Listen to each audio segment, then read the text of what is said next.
مش مكنة، أنت بني آدم عندك حاجات كتير جوّه جسمك، ما تعتمدش على الميزان.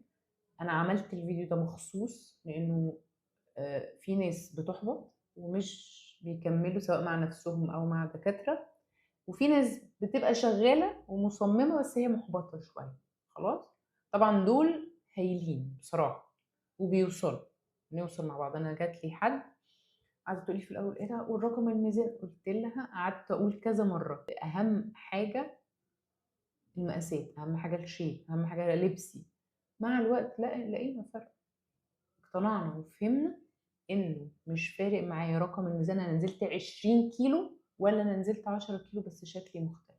هي نفس الشخص قالت لي: أنا قبل كده أنا زمان نزلت 20 كيلو، ابتدى جسمي يتغيّر بعد 20 كيلو لبسي، دلوقتي إحنا نازلين بتاع 9، 10 كيلو، في فرق، في فرق.